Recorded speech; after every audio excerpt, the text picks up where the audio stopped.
말씀은 출애굽기 11장입니다. 출애굽기 11장 1절부터 마지막까지 말씀 교독하도록 하겠습니다.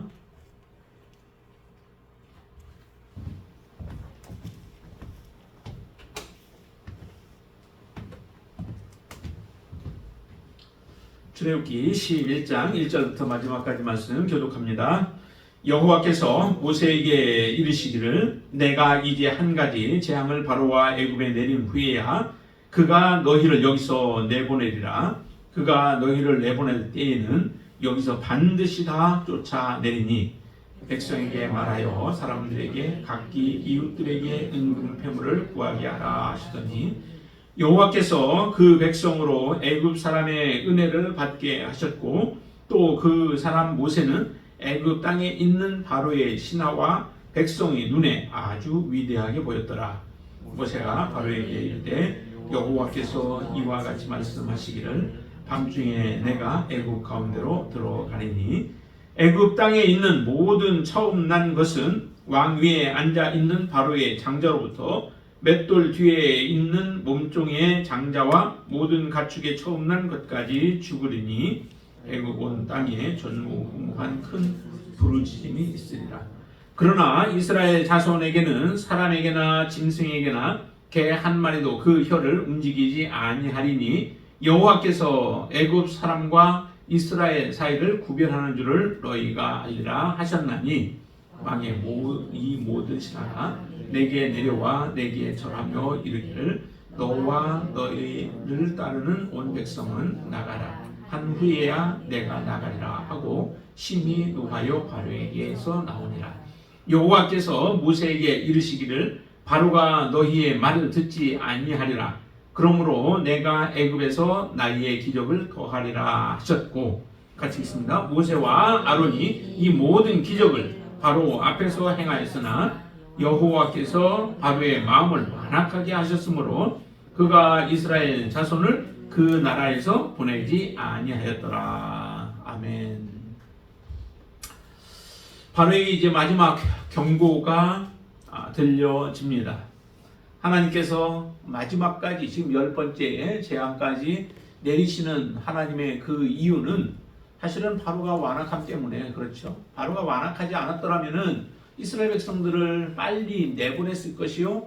그로 인하여서 하나님의 이런 재앙들을 보지 않았을 겁니다. 그 마음이 완악함으로 인하여 하나님의 말씀도 듣지 아니하고 하나님이 친히 이루시는 놀라운 그 이적들을 보면서 그리고 애굽의 백성들이 고통당하는 그런 모습을 보면서도 바로의 마음을 바꾸지 아니함으로 인하여서 10번째의 재앙까지 내렸던 겁니다. 마지막 경고는 이제 더 이상 하나님께서 그에게 은총을 베풀지 아니하시고 은총을 거두는 시기예요. 모든 우리 자녀들을 키우면서 때로는 그렇게 하잖아요.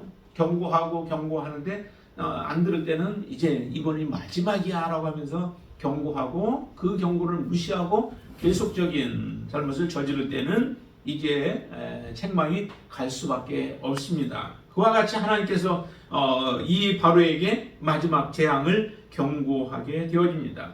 경고가 내려졌을 때 사실 귀를 빨리 기울여서 그 말씀을 들을 수 있다면은 그래도 고통 속에서 조금 은혜를 입게 되어지죠. 근데 바로의 마음은 계속해서 하나님의 말씀을 듣지 않습니다.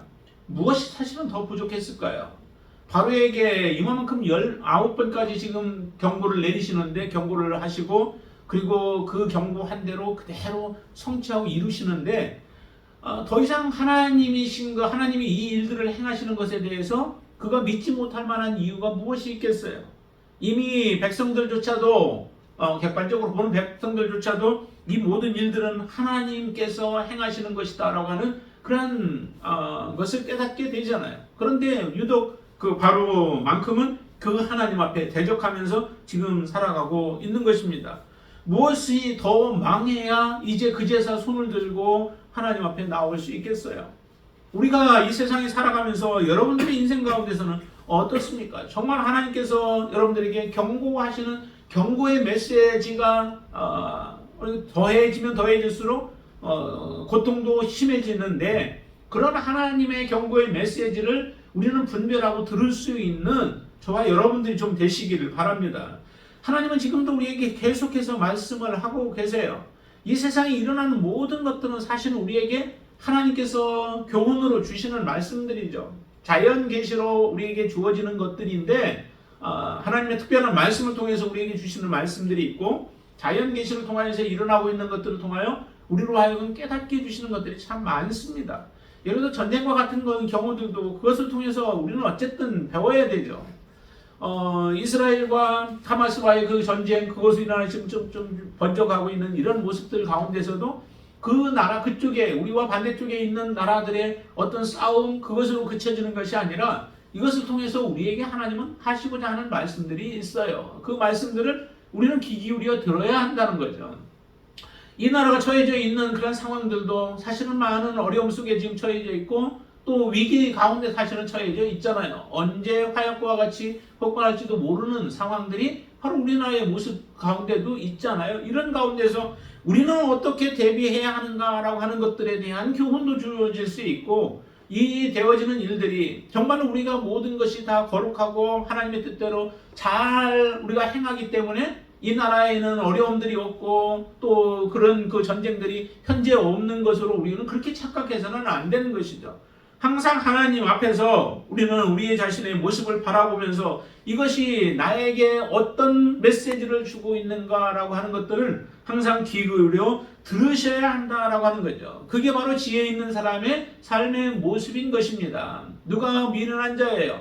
옆에서 일어나고 있는 일들을 바라보면서도 우리가 깨닫지 못하고 있다가 결국 그 일이 내게 닥치게 되어지면 그런 사람들이 바로 미련한 자들인 것이죠. 그러기에 이 바로에게 내려지는, 또 애굽에 내려지는 이 재앙들이 저와 여러분들에게는 정말 하나님의 경고의 메시지가 나에게는 어떤 모습으로 다가오고 있는가. 바로가 이처럼 9가지의 그 재앙들을 만나면서도 깨닫지 못하는 바로의 모습이 곧 나의 속에는 그런 것이 없는가, 여러분들 안에는 이런 모습이 없는가라고 하는 것들을 우리가 돌이켜 보면서 내가 경외하는 자의 자리에 혹시 앉아서 하나님의 경고의 메시지들을 무시하고 살았다면은 하나님 앞에 다시 한번 겸손함으로 서서 주님의 말씀을 듣는 그런 지혜가 우리에게 필요한 것입니다. 바로를 손가락질하기에 앞서서 우리의 자신을 돌이켜보는 귀한 시간이 되어질 수 있게 되기를 바랍니다. 바로에게 마지막 경고의 메시지가 주어졌다면 우리에게도 하나님은 그런 경고의 메시지가 들려질 수 있는 거예요. 그 경고의 메시지를 듣지 아니하고 살아갈 수 있는 사람은 오직 하나님의 말씀대로 순종하며 살아가는 삶을 살 때에 우리는 그런 경고의 메시지가 없는 거죠. 이스라엘 백성들에게는 가나안이라고 하는 가나안 땅을 약속으로 주셨어요. 그리고 모세를 통하여서 광야의 길들을 거쳐서 이스라엘 백성들이 지금 모압 평지에 모여 있는 가운데서도 이스라엘 백성들을 향하여서 때로는 그들에게 경고의 메시지를 주는 거죠. 너희들 저 땅에 들어가게, 반드시 들어가게 되어질 텐데, 하나님께서 약속하셨기에 그 땅에 들어가게 될 텐데, 너희들이 그 땅에 들어가게 되어지면 너희들은 우상을 섬기지 마라. 하나님은 그곳에서 너희들에게 풍성하게 모든 것들을 허락하여 주실 터인데 그때 너희들 교만하지 마라. 너희들이 행한 것이 아니라 하나님께서 너희들에게 베풀어 주셨기에 주신 하나님을 바라보고 그 하나님을 찬양하고 믿음에서 떠나지 말고 우상을 섬기지 말고 그곳에 있는 악한 자들 남겨두지 않고 혹시라도 남겨두기는 그들과 함께 너희들을 통혼하지 말라라고 하시는 하나님의 경고의 메시지를 무시해서는 안 된다는 거죠. 그러나 시간이 지나고 또한 세월이 지나고 풍성함이 그들에게 찾아오고 하자 이스라엘 백성들은 그 땅에 들어가서 우상을 섬겨가며 하나님을, 자기들에게 축복을 주시는 하나님을 잃어버리는 어리석은 삶의 길을 선택하게 되어지는 거예요. 그러자 그들의 삶은 얼마나 고통스러운 삶이 그들에게 찾아오고 있습니까? 이 모든 것들이 우리에게는 확연하게 주어지는 하나님의 메시지요 교훈인 것을 기억하시기를 바랍니다. 하나님이 이처럼 마지막 경고의 메시지를 주시는데 그 경고의 메시지를 모세와 이스라엘과 모세가 아주 당당하게 그들에게 말하고 있는 모습들을 보여주는데요. 먼저 이스라엘 백성들의 한번 모습을 보죠. 이스라엘 백성들 2절 말씀 한번 보세요. 2절에 이렇게 말씀합니다. 같이 읽습니다. 백성에게 말하여 사람들에게 각기 이웃들에게 은금 패물을 구하게 하라 하시더니 백성들에게는 무엇을 요구해요? 백성들이 애굽 백성들에게 요구하기를 은금 패물을 요구하는 거예요. 이스라엘 백성들이 종으로 살다가 종살이 하다가 그들이 자유를 누리는 것만으로도 사실은 얼마나 큰 축복입니까? 그렇죠? 너희들 나가 하면은 아유 감사합니다 하고 그냥 그것만으로도 나가야 하죠. 그렇게 해야 되는데 거기에서 그치지 않습니다. 이스라엘 백성들에게 요구하라는 거죠. 애굽 사람들에게 은금 패물을 요구하래요. 은금 패물을 요구하래요. 이 사실은 가당치도 아니한 그런 요구 아니겠습니까? 나가는 거 나가게 해주는 것만으로도 감사해야 하는데 오히려 거기에다가 은금 패물을 요구하는 이런 모습이 어떻게 보면 뻔뻔해 보이지만은 하나님은 그것을 허락하시는 겁니다. 어떻게 이게 요구할 수 있을까요? 그것은 더 거슬러 올라간다면은 하나님의 약속 때문에 그렇습니다. 하나님은 어떻게 약속하셨어요? 이전에 창세기 15장에서 보면은 약속을 하시죠. 창세기 15장을 한번 보시죠. 한번 더 보겠습니다. 하나님의 약속은 참 중요해요. 귀해요. 하나님의 약속대로 그래서 우리는 붙잡고 믿음으로 살아가는 것이죠. 15장 13절부터 한번 보시죠. 13절부터 여호와께서 아브라함에게 이르시되 너는 반드시 알라 네 자손이 이방에서 계기되어 그들을 섬기겠고 그들은 400년 동안 네 자손을 괴롭히리니 그들이 섬기는 나라를 내가 징별할지며 그 후에 네 자손이 뭘 가지고 큰 재물을 이끌고 나오리라 라고 말씀합니다. 너는 장수하다 그러는데 16절 같이 한번 읽어보죠. 네 자손은 4대 만에 이 땅으로 돌아오리니 이는 아무리 족속의 죄악이 아직 가득 차지 아니함이니라 하시더라 그래요. 이스라엘 백성들이 430년 동안이나 이방에서 계기되어서 종살이를 하게 되어질 텐데 430년이 지나서 나오게 되어질 때에 너희들이 큰 재물을 가지고 나오게 될 것이다 라고 하시는 하나님이 이미 말씀을 하셨죠. 예언을 하셨죠. 그 예언의 말씀이 그대로 성취되어지는 겁니다.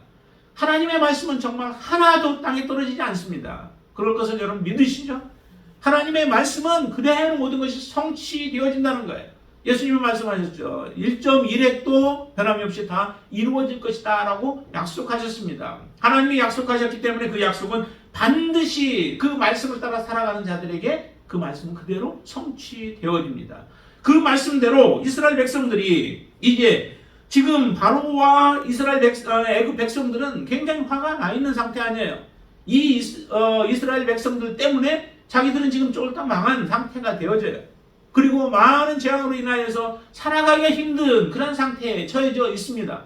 그리고 은금 패물을 얼마나 귀하게 여기는 것들이에요. 사람은 은금 패물을 다른 것들을 주고서라도 그 은금 패물을 가지고 모아서 귀중하게 여기고 있는 그것까지도 다 빼앗아서 지금 나가려고 하는 이스라엘 백성들을 보면서 얼마나 그들은 화가 나 있겠습니까? 그렇지만 하나님의 약속은 그 가운데서도 아무리 애굽 백성들과 바로가 화가 나고 그들이 길길이 뛴다 할지라도 하나님의 그 말씀은 그대로 성취시킵니다. 그래서 은금 패물을 구하라 라고 말씀하시고 실제적으로 그 은금 패물을 이제 가지고 가게 되어지죠. 우리가 살아가는 이유가 어디에 있습니까? 여러분들은 믿음 생활하는 이유가 어디에 있습니까? 그것도 바로 하나님의 약속의 말씀 때문에 우리가 믿음의 삶을 살아가는 것이죠. 우리가 때로는 믿음을 포기하고 싶어 할 때도 있지 않겠어요? 그러한 때도 있다 할지라도 우리가 그때 포기하지 않는 이유는 어디에 있습니까? 바로 하나님의 약속의 말씀인 줄로 믿습니다. 하나님의 약속을 우리의 생명과 같이 여러분들이 붙잡고 믿음으로 살아가실 수 있게 되길 바랍니다. 하나님의 말씀은 여러분들을 마지막 때에 보호하시고 하나님의 말씀은 여러분들을 지키시고 하나님의 말씀은 여러분들을 하나님 앞으로 세우게 되어질 줄로 믿습니다. 말씀에 대한 여러분들의 믿음이 약해지지 않게 되길 바랍니다. 흐려지지 않게 되길 바랍니다. 더욱더 날이 가면 갈수록 믿음의 연조가 쌓이면 쌓일수록 더욱더 굳건한 믿음으로 주님 앞에 서서 정말 흔들림이 없는 모습으로 주님을 섬기는 믿음의 삶을 사시게 되기를 주님의 이름으로 축원을 드립니다. 근데 이스라엘 백성들만 그런 게 아니었죠. 모세도 아주 당당해요. 모세가 얼마나 당당한지를 보세요. 실제적으로 모세는 지금 바로를 대면해서 계속 도와왔잖아요. 그런데 바로의 마음이 어때요? 우리가 지난 시간에 우리가 보았던 것처럼 한번 보세요. 28절과 10장 28절과 29절을 한번 더 보죠. 바로가 같이 있습니다. 바로가 모세에게 이르되 너는 나를 떠나가고 스스로 삼가 다시 내 얼굴을 보지 말라. 내가 내 얼굴을 보는 날에는 죽으리라. 모세가 이르되 당신이 말씀하신 대로 내가 다시는 당신의 얼굴을 보지 아니하리이다. 이런 경고를 지금 모세도 들었어요. 누구로부터? 바로로부터 들었어요. 왕으로부터. 강대한 나라 애굽의 왕으로부터 이 경고의 말씀을 들었다고요. 그런데도 모세는 아주 당당한 모습으로 서게 되어지죠. 정말 우리가 두려워해야 할 것은 무엇일까요? 두려워하고 염려해야 될 것은 무엇일까요? 내가 하나님의 말씀대로 살아가지 못하는 부분이 있다면 정말 두려워해야 되고, 하나님 앞에 거치는 부분들이 있다면 우리는 그것을 염려해야 되는 것이죠. 하나님 앞에서 믿음으로 살아가는 자에게는 이 세상의 것들이 사실은 그렇게 두렵지 않아요. 우리가 제자들의 모습을 보면 잘 알 수 있죠. 제자들을 사도행전에 보면은 사도행전 4장 한번 보실까요? 어떻게 행하는지. 사도행전 4장을 한번 보세요.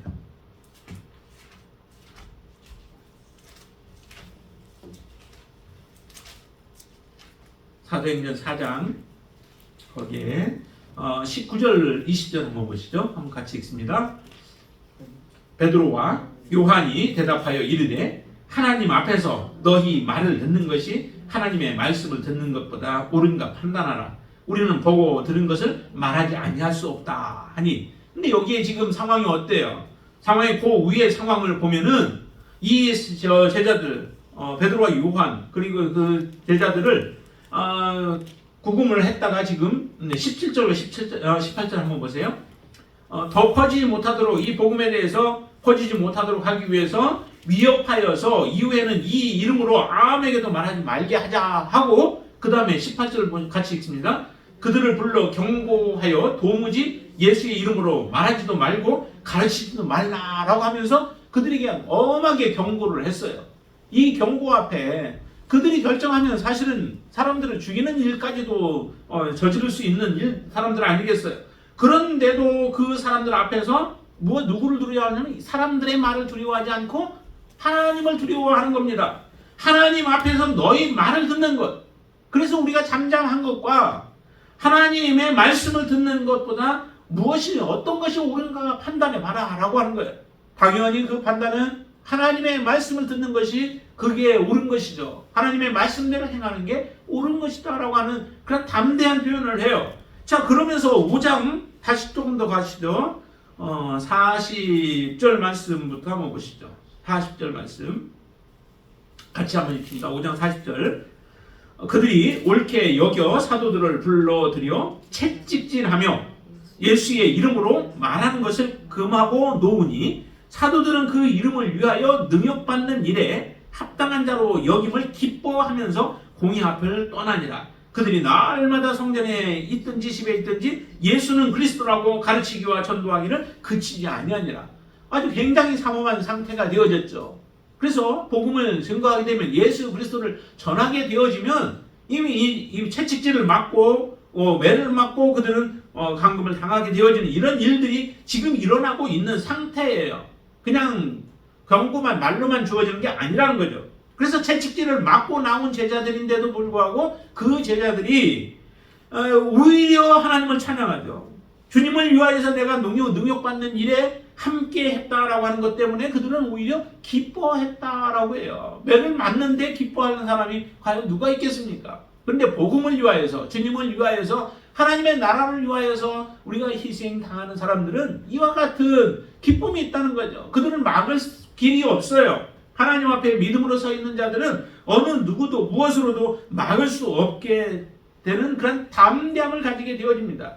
모세가 바로 앞에 서야 하는 모세임에도 불구하고, 그리고 만나면은 자기의 목숨이 어떻게 되어질지도 모르는 상황이어도 모세는 거기에 굴하지 아니하는 겁니다. 다 함대합니다. 오히려 모세가 외치는 말을 한번 들어보세요. 자, 어디로 보냐면 8절 말씀 한번 보시죠. 8절. 이제 오늘 본문 8절입니다. 같이 읽습니다. 왕의 이 모든 신하가 내게 내어와 내게 절하며 이르기를 너와 너를 따르는 온 백성은 나가라 한 후에야 내가 나가리라 하고 심히 놓아요. 바로에게서 나오니라. 바로를 만나고서 바로에게 하는 얘기가 내가 그냥 나가지 않겠다라고 하는 거예요. 너희들이 이제 나에게 와서 절을 하고 그리고 나서 빌어야 너희들이 애원해야 내가 이제 우리가 나가겠다라고 하는 겁니다. 이전 같았으면은 나가라고 하면 그냥 나갔겠죠. 하나님 앞에 감사하면서 나갔겠죠. 그러나 이제 하나님의 경고가 점점 더해지자 바로의 마음이 강팍해지고 그 강팍한 바로를 대하는 모세의 마음도 강해지는 겁니다. 담대해지는 겁니다. 여러분들의 마음이 이처럼 담대해질 수 있게 되길 바랍니다. 모세와 같이 담대해지. 제자들의 마음도 그랬잖아요. 주님께서 그렇게 말씀하셨죠. 먼저 마태복음에 보면은 몸은 죽여도 너희의 영혼을 어떻게 하지 못하는 자들, 그 사람들을 두려워하지 마라. 제자들이 많이 두려움들이 있었습니다. 그래서 우리의 몸을 괴롭게 하고 고통을 주는 그 사람들을 두려워해서 말도 제대로 하지 못하고 있는 그 제자들을 향하여서 그거 두려워하지 마라. 그것은 잠깐이라는 거죠. 우리가 평생 동안 고난을 당하고 고통을 당해도 그것은 하나님이 보시는 하나님의 시각으로는 잠시에 불과해요. 잠시에 불과해요. 하나님은 우리에게 영원을 약속하셨어요. 영원히 살 사람들에게 이 땅에서 100년이라고 하는 것은 잠시에 불과한 것이죠.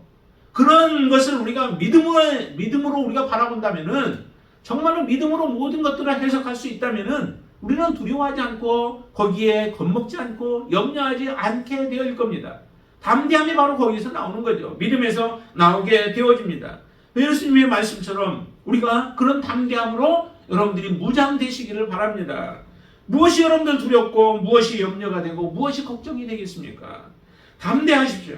여러분들 선포하십시오. 오히려 선지자들의 모습을 보면은 선지자들도 그래요. 그러니까 지금 신약에 살고 있는 우리만이 아니라 이전에 모든 사람들이 믿음으로 살았던 사람들은 이와 같은 담대함들이 있었습니다. 그 담대함이 있어서 때로는 개혁을 일으키기도 하고 선포하기도 하는 거죠.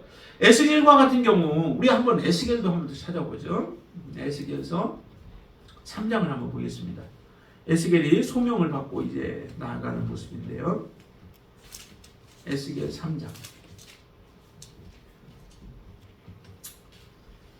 3장 어디를 보시냐면은 7절부터 한번 보시죠. 7절부터 우리 한번 같이 읽습니다. 그러나 이스라엘 족속은 이마가 굳고 마음이 굳어 내 말을 듣고자 아니하리니 이는 내 말을 듣고자 아니함이니라. 보라, 내가 그들의 얼굴을 마주 보도록 내 얼굴을 굳게 하였고 그들의 이마를 마주 보도록 내 이마를 굳게 하였으되 내 이마를 화석보다 굳은 금강석 같이 하였으니 그들이 비록 반역하는 족속이라도 두려워하지 말며 그들의 얼굴을 무서워하지 말라 하시니라. 그러죠? 에스겔에게 하나님의 말씀을 들려주세요. 그리고 나서 너는 가서 외치라는 거죠. 근데 외치는데 너의 말을 듣지 않을 것이라는 겁니다. 에스겔 말을 듣지 않는 것은 하나님을 그들이 듣지 않는 거죠. 하나님의 말씀을 싫어하는 겁니다. 그렇기 때문에 가서 외치는데도 듣지 아니하지만 가서 외치라는 거예요. 너는 파수꾼이다.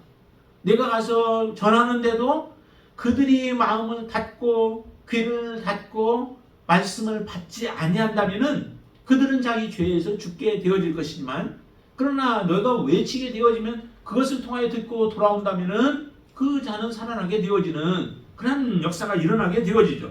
그렇기 때문에 너는 가서 외쳐야 되는데 이 에스겔의 마음 가운데 왜 두려움이 없겠습니까? 왜 그 마음 가운데 걱정이 없겠습니까? 왜 염려가 없겠어요? 그러나 하나님은 이 에스겔에게 어떤 능력을 주시냐면은 더욱더 그들을 굳은 얼굴, 그 얼굴들을 대할 수 있도록 하나님이 에스겔의 얼굴을 굳게 하고 이마를 굳게 하겠다라고 말씀하세요. 그리고 심지어 이렇게 말씀하시죠. 자, 9절 말씀 한번 더 보시죠. 내 이마를 화석보다 굳은 금강석 같이 하였으니 그들이 비록 반역하는 족속이라도 두려워하지 말라는 거예요. 하나님 앞에 내가 선포할 때 그들이 어떻게 나올지 모르지만은 그러나 그들을 두려워하지 말라. 나는 너를 더 강하게 하였다라고 합니다. 여러분들 안에 하나님이 역사하시고 성령이 역사하신다면은 우리는 이 세상의 어떤 사람들보다도 더 강한 자들이에요. 더 강한 자고 담대함으로 외칠 수 있는 자들입니다. 이렇게 외칠 때에 그들이 비록 그 관역하는 족속이어서 어떻게 나올지 모르나 그러나 그들을 두려워하지도 말고 무서워하지도 말라라고 하면서 에스겔을 보내요. 선지자들이 이런 사람들 아니었습니까? 왜냐하면은 이스라엘 백성들이 하나님의 말씀에 그냥 순종하고 믿음으로 살아가는 자들이었으면은 굳이 가서 하나님의 말씀을 이렇게 그 경고의 메시지를 외칠 이유가 없잖아요. 이스라엘 백성들에게 외쳐서 너희들이 지금 돌아오지 아니하면은 하나님은 너희들을 심판하실 것이다 라고 말씀을 하시는 겁니다. 특별히 에스겔은 이스라엘 백성들에게 먼저 얘기하죠. 너희들이 하나님의 선민이고 백성이라고 한다고 하나님이 너희들을 그냥 너희들은 보호하시고 너희들은 죄들을 그냥 덮어줄 줄 아느냐? 아니다. 너희들이 하나님의 백성인데도 불구하고 하나님 앞에서 떠나서 하나님을 반역하고 살아가면 너희들부터 하나님은 먼저 심판하실 것이다 라고 하시는 메시지를 전하는 거예요. 그러니까 이 메시지를 듣는 이스라엘 입장에서도 굉장히 기분이 나쁘겠죠. 오늘날 우리가 교인들에게, 교회에 나오는 사람들에게 너희들 당신들에게도 하나님의 심판이 임할 수 있다. 너희들 죄에서 떠나지 않는다면은 하나님은 반드시 심판하실 것이다 라고 하시는 메시지를 준다면은 우리가 듣는 사람 입장에서는 굉장히 기분 나쁘죠. 내가 예수 잘 믿고 있는데, 예수 잘 믿는다고 지금 하고 있고 열심히 섬기고 있고 봉사하는데 나에게 그 하나님의 심판의 메시지를 전해? 그러면서 우리는 기분 나빠할 거라고요. 그런데도 전할 수밖에 없는 거예요. 하나님의 눈에 볼 때는 지금 이스라엘 백성들이 죄 가운데 있기 때문에 그래요. 죄를 행하고 있기 때문에 그래요. 밥 먹듯이 행하고 있기 때문에 그들을 깨우쳐 돌이키지 않는다면은 이스라엘 백성 선민이라 할지라도 하나님은 그들을 심판할 수밖에 없는 거예요. 그렇다고 이게 구약의 메시지냐? 신약에도 동일하게 하나님은 말씀합니다. 심판이 누구에게로부터 오냐면 하나님의 집에서부터 심판이 시작될 것이라고 베드로는 얘기를 하잖아요. 그렇게 하나님은 말씀하시는 메시지들을 우리는 무시하고 우리는 몸만 교회에 있다면 그것이 곧 나에게 구원이 이루어진 것처럼 착각하고 살아간다면 안 된다는 거죠. 왜 하나님이 이스라엘 백성들을 그렇게 사랑하는 백성들인데도 포로로 잡혀가게 만들고 그곳에서 70년 동안이나 포로로 살게 만드시고 그리고 나서 그들을 이스라엘 백성 다시 돌아오게 만드십니까? 하나님을 믿지 아니하기 때문에 하나님의 뜻대로 순종하지 않기 때문에 이와 같은 일들이 일어나는 것 아니겠습니까? 그렇다면은 우리가 하나님의 말씀대로만 살아간다면은 하나님께서는 그 말씀대로 순종하며 살아가는 자들을 우리가 수요일 날 보았던 것처럼 그 남은 자들이 바로 그런 사람들이에요. 하나님의 말씀에 순종하는 자들이 남은 자들이지 그냥 그 이스라엘 백성이 남은 자가 아니에요. 우린 잘 기억하셔야 돼요. 우리는 남은 자 하면은 모든 지금 예수 믿는 사람들이 다 남은 자로 생각하지만은 마지막까지 예수 그리스도 믿음으로 살아가는 자, 예수 그리스도와 함께 살아가는 자, 그 말씀대로 순종하며 살아가는 자들이 남은 자로 하나님께서 그들에게 긍휼을 베푸시고 은혜를 베푸시지 모든 사람들에게 다 그렇게 베푸시는 게 아니라는 것을 우리는 기억하셔야 돼요. 그렇게 살아가는 자들에게 하나님은 은혜를 베푸십니다.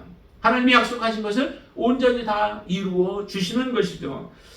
이스라엘 백성들에게도 여기 본문에 보면은 은혜를 베풀게 하시잖아요. 그래서 은혜를 베푸는데 그 은혜가 뭐냐면 이스라엘 백성들이 일단 출애굽하게 만드시죠. 그런 하나님의 은혜를 베풀어 주셔요. 담대함으로 서죠. 그리고 하나님의 말씀대로 그들에게 선포해서 은금 패물을 요구하게 되어져서 두 번째는 은금 패물을 얻게도 하세요.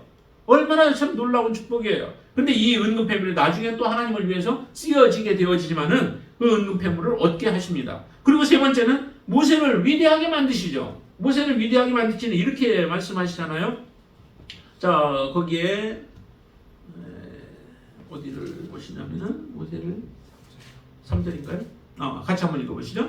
예, 여호와께서 그 백성으로 애굽 사람의 은혜를 받게 하셨고 또 그 사람 모세는 애굽 땅에 있는 바로의 신하와 백성의 눈에 아주 위대하게 보였더라. 10번의 재앙을 통하여서 이제 9번, 지금까지는 9번의 재앙을 통하여서 하나님이 누구이신가라고 하는 것도 알게 하여 주셨을 뿐만 아니라 거기에다가 모세가 누구인가, 모세와 아론이 위대한 자들이구나 라고 하는 것을 그제서 이제 깨닫게 되어지죠. 정말로 하나님과 함께하는 자, 하나님의 말씀을 대언하는 자, 하나님의 말씀을 받아서 선포하는 자들이 바로 이 모세와 아론이다라고 하는 것을 애굽 백성들이 알게 되어집니다. 그로 인하여 모세는 정말 존귀한 자로 그렇게 취급을 받도록 하나님께서는 그 아무것도 할 수 없다라고 했던 그 모세, 나는 무능하여서 할 수 없습니다라고 했던 모세가 하나님 앞에 순종하고 믿음으로 살아가니까, 그 말씀대로 행하니까 모세를 위대하게 만들어 주십니다. 그리고 나서 4절은 모세 앞에 또 이스라엘 백성들 앞에 와서 절을 하게끔 그들을 엎드리게 만들어 버리죠. 그들을 무릎 꿇게 만들어 버립니다. 이처럼 하나님께서는 하나님의 말씀을 담대하게 선포하고 전하는 자들을 이렇게 축복하시는 그 모습을 우리에게 보여주죠. 그리고 나서는 하나님께서는 이렇게까지 말씀합니다. 그 한 가지 이제 재앙을 내리실 것에 대해서 얘기하죠. 4절을 한번 같이 볼까요? 4절. 모세가 바로에게 이르되 여호와께서 이와 같이 말씀하시기를 밤중에 내가 애굽 가운데로 들어가리니. 하나님이 애굽 가운데 들어가신대요. 하나님이 애굽 가운데 들어가심으로 인하여서 나타나는 그런 현상이 있게 되어지죠. 뭐예요? 심판이죠. 하나님이, 거룩하신 하나님이 임재하시게 되어지면 두 가지가 나타나요. 하나는 그 심판을 통하여서 그 사람들이 재앙이 일어나고 아니면 멸망하게 되어지는 일들이 일어나게 되어지죠. 우리 가운데 임할 때도 마찬가지입니다. 하나님이 우리 가운데 역사하여 주실 때는 반드시 이와 같은 일들이 일어나게 되어지죠. 그래서 심판을 통하여서 죽이는 그런 일들을 행하시기도 하고요. 또 반면에 하나님이 임하실 때에 거룩한 자들은 그럼 어떻게 되어질까요? 하나님의 말씀대로 순종하는 자들에게는 어떤 일이 일어날까요? 그들은 하나님께서 구원의 역사가 일어나는 것이죠. 예수님께서 이 땅에 임하시는 이유가 어디에 있냐면 한 심판하시고 구원하시기 위함이 바로 예수님의 재림의 목적이에요. 재림에서 거룩한 자들은 하나님께서 구원하시고, 그리고 거룩하지 못한 더러운 자들, 또 악한 자들은 하나님께서 멸하시는 것이 하나님이 임재할 때 나타나는 모습들이죠. 여러분들 안에 하나님이 임재하시다면 여러분들은 거룩한 모습으로 주님 앞에 서시는 자들이 되어져야만 합니다. 하나님 앞에 거룩한 모습으로 서서 주님을 섬기게 되어질 때에 우리의 삶은 하나님 앞에 인정받는 삶이요, 하나님의 약속을 진정으로 받을 수 있는 자들이 되어질 줄로 믿습니다. 그런데 여기에는 하나님이 애굽에 임하니까 어떤 일이 일어나게 되어질까요? 보니까 5절에 보면 모든 처음 난 것들은 왕 위에 앉아있는 자의 아들이든 간에 아니면 맷돌을 가는 사람들의 뒤에 있는 몸종의 장자이든지 간에 아니면 모든 짐승, 가축의 장자이든 모든 것이 다 죽임을 당하게 되어질 것이다 라고 말씀을 하시죠. 하나님이 임하시면 그런 일들이 일어나요. 이와 같은 일이 일어나는데 정말로 이런 일들이 일어나지 않도록 우리가 정말 하나님 앞에 바르게 서는 지혜의 삶이 필요한 것이죠. 왜 하나님은 이 가축이나 모든 것들의 첫 것을 하나님은 죽이시는 일을 하실까요? 모든 것은 사실은 다 하나님의 것이죠. 모든 것, 이 세상의 모든 만물 다 하나님의 것이죠. 천지도 그렇고요.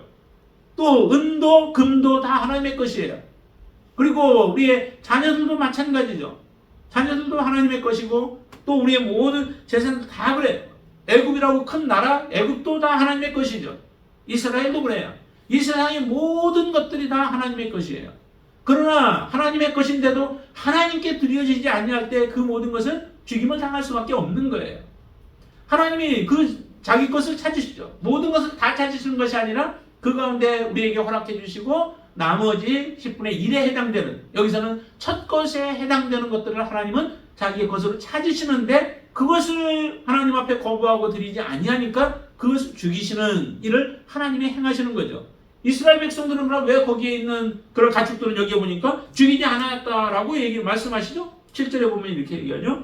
그러나 이스라엘 자손에게는 사람에게나 짐승에게나 개 한 마리도 그 혀를 움직이지 아니하리니 여호와께서 애굽 사람과 이스라엘 사이를 구별하는 줄을 너희가 알리라 하셨나이다. 그런데 이 구별이 그냥 구별이 아니잖아요. 그냥 하나님께서 내가 너희들의 첫 것들은 죽이지 않을 거야 라고 그냥 그렇게 한 상태에서 죽이지 않는 게 아니라 하나님이 말씀을 하셨어요. 그 다음에 말씀하신 대로 이스라엘 백성들은 순종의 길을 걸어갔기 때문에 그 첫 것이지만은 양들이 대신 짐승들이 하나님 앞에 희생 제물로 드려져서 첫 것을 속하게 되어지죠. 그로 인하여 이스라엘 백성들의 제물이나 아니면은 그 짐승들이나 자녀들 가운데 맏아들들이 죽임을 당하지 아니한 겁니다. 반면에 애굽의 사람들은 어때요? 하나님의 말씀, 이 경고의 메시지를 듣지 못한 거죠. 하나님이 말씀하셨어도 그것을 받아들이지 않고 따르지 아니함으로 인하여서 결과적으로 하나님의 진노가 그 가운데 임해서 저것들을 죽이시는 하나님의 역사가 일어난 겁니다. 이 모습을 보면서 정말로 내가 하나님의 것을 혹시 내가 가져가는 것은 없는가? 내가 하나님의 것을 막아버리고 있는 것은 아닌가? 바로와 같이 이스라엘 백성을 하나님은 내 백성이라고 말씀하세요. 내 백성을 하나님께 돌려드려서 하나님을 섬기는 일을 하게끔 해야 하는데도 애굽이 바로가 그것을 놓지를 않는 거예요. 욕심으로 인하여 놓지 않는 거예요. 우리 안에 있는 욕심 탐욕들이 바로 하나님의 것을 우리는 놓지 못하고 하나님께 드리지 못하고 그것을 내 것이라고 주장하면서 삶으로 인하여 하나님의 심판 가운데 놓여지는 우리의 자신을 보기도 합니다. 그렇기 때문에 이 모습을 통하여서 우리가 다시 한번 생각해야 할 것은 내 삶 가운데서 바로와 같이 내가 완악하고 교만함으로 살아가는 부분들은 없는가? 그리고 내가 이스라엘 백성들을 붙잡고 있음으로 인하여 내게 유익이라고 생각했는데 오히려 그것이 하나님의 것을 도적질하고 하나님의 것을 내가 하나님께 드리지 못함으로 인하여 나의 중요하게 여기는 것들이 다 죽임을 당하고 빼앗김을 당하는 이런 일들이 일어나는 것은 아닌가라고 하는 것들도 우리는 다시 생각해 보셔야 한다는 거죠. 그것은 바로 교만함 때문에 그래요. 완악함 때문에 그렇습니다. 우리 안에 완악함이 있을 때 하나님의 말씀과 화합할 수 없고 하나님의 말씀에 우리는 순종할 수 없게 되어집니다. 다시 한번 말씀드리지만은 정말 이 모든 완악함들을 하나님의 마지막 경고 이전에 다 버리고 내려놓고 우리는 겸손의 자리로 나아갈 수 있게 되길 바랍니다. 순종의 자리로 여러분들이 나아가시게 되길 바랍니다. 하나님의 말씀만 여러분들이 붙잡는 자들이 되길 바랍니다. 하나님의 말씀대로 여러분들이 살아감으로 인하여서 더 이상 하나님께서 말씀하신 그 길에 어긋나는 길, 또 곁길, 굽은 길들로 가지 않고 곧바로 하나님 뜻대로 순종하며 살아감으로 인하여서 하나님께서 말씀하신 약속의 언약들을 성취하고 받는 저와 여러분들 되시기를 주님의 이름으로 축원을 드립니다. 기도하겠습니다. 아버지 하나님, 우리가 어떻게 이 세상에 살아가야 할지를 다시 한번 보게 하여 주시니 감사합니다. 바로의 완악한 마음 때문에 바로 자신의 고통뿐만 아니라 애굽의 고통이 찾아왔습니다. 정말 장자들의 죽음으로 인하여서 통곡의 소리가 이제 울려 퍼질 날들이 얼마 남지 않았습니다. 하나님, 그때는 알지도 못하고 저는 고집을 부려가며 하나님을 대적하고 있습니다. 혹시 우리의 모습 가운데 이런 모습이 조금이라도 있다면 하나님 말씀으로 우리의 자신을 비춰보며 우리의 죄들을 버리게 하여 주시옵소서. 하나님 앞에 겸손함으로 서서 주님을 섬기게 하여 주시옵소서.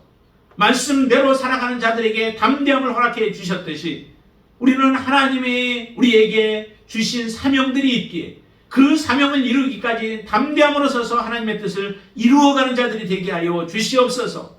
반드시 하나님은 약속하신 대로 이루시는 하나님이심을 믿습니다. 하나님의 언약은 반드시 성취되어질 것을 믿습니다.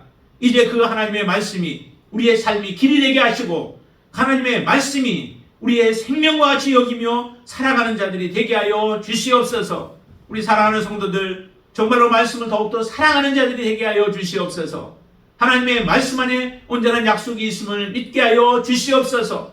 그 말씀이 다시 한번 우리를 굳건하게 하나님 앞에 세워서 하나님의 뜻대로 순종하며 살아가는 자들로 역사해 주시옵소서. 예수님의 이름으로 간절히 기도드리옵나이다. 아멘.